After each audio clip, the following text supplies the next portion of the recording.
এক বছরেই বদলে গেল পুরো ছবিটা। আগের বছর সমাবর্তন অনুষ্ঠানে উত্তাল ছিল যাদবপুর বিশ্ববিদ্যালয়।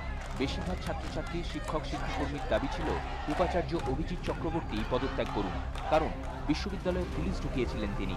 কিন্তু কোনোভাবেই পদ ছাড়বেন না বলে জানিয়ে দিয়েছিলেন প্রাক্তন উপাচার্য। আর তার জেরেই আচার্য তথা রাজ্যপালকে ঘিরে বিক্ষোভ। সমাবর্তনে একের পর এক মেডেল প্রত্যাখ্যান ছাত্রছাত্রীদের। কিন্তু এবছর একেবারে উধাও সেই ছবি।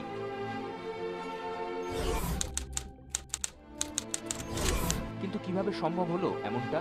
প্রাক্তন উপাচার্যকে কার্যত কটাক্ষ করেই বর্তমান উপাচার্য বুঝিয়ে দিলেন সকলকে সঙ্গে নিয়েই চলতে চান তিনি।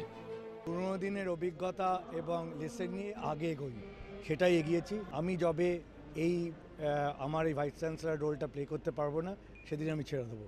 আশা করি এখন পর্যন্ত সেই রোলটা প্লে করতে পেরেছি এবং সেই জন্য সমাবর্তনটা সুষ্ঠুভাবে সম্ভবপর হয়েছে। খুশি আচার্য। আগেরবারের সমাবর্তনে তাকে কালো পতাকা দেখিয়েছিলেন ছাত্রছাত্রীরা, কিন্তু এবার সভাপতি খুশি আচার্য তথা রাজ্যপালও।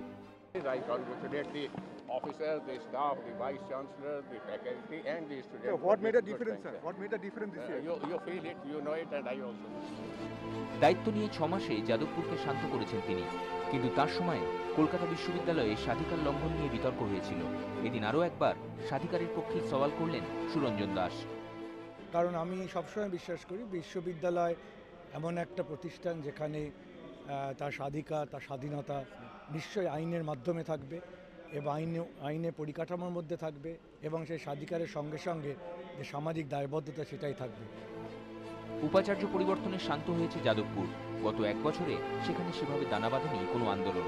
আর তাই 60তম সমাবর্তন আরও একবার এই প্রশ্ন তুলল যে সেদিন যারা অভিজিৎ চক্রবর্তীকে পদে পুনর্বহালের সিদ্ধান্ত নিয়েছিলেন তারা কতটা সঠিক ছিলেন তা নিয়ে। ব্যুরো রিপোর্ট, 24 ঘন্টা।